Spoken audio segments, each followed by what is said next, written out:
ఆ, అందరికీ నమస్కారం అండి. ఆ, జనరల్గా టైం బాగుంటే హీరోలు అవుతారు అంటుంటారు బయట కొంతమంది.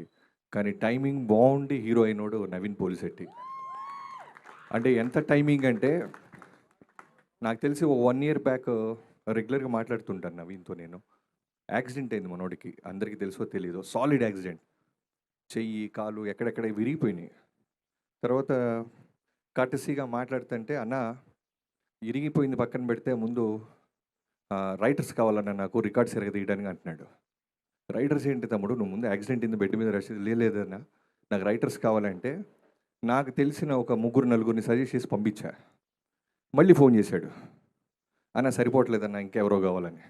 ఏమో ఎక్కడి నుంచి పట్టుకొస్తాం, ఉన్న రైటర్స్ అందరినీ పంపిస్తే నువ్వు నీ ఎనర్జీకి వాళ్ళు మ్యాచ్ అవ్వక పారిపోతున్నారు తమ్ముడు అంటే.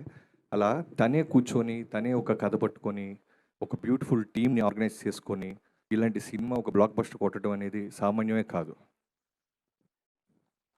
అంటే సినిమా మొత్తం చూసినప్పుడు నాకు ఏమనిపించిందంటే నవీన్ ఒక్క ఫ్రేమ్లో కూడా ఎనర్జీ వదలట్లా. ఒక్క ఫ్రేమ్ ఎక్కడో చోట రిలాక్స్ అవుతారు ఎవరో ఒకళ్ళు, డైరెక్టర్ అయినా సరే, టెక్నీషియన్స్ అయినా, యాక్టర్స్ అయినా, ఎక్కడో చోట 1 ఫ్రేమ్ వదిలేస్తాం.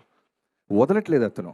నమ్మి నమ్మి నమ్మి నమ్మి నమ్మి ఎనర్జీతో బౌన్స్ అవుతానే ఉన్నాడు బౌన్స్. అంత నవ్వుతూ చేస్తున్నాడు కదా, లోపల ఎంత లాభం ఉందో నాకు అర్థమవుతుంది.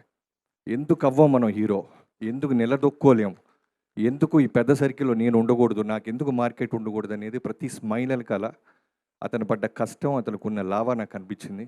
నవీన్,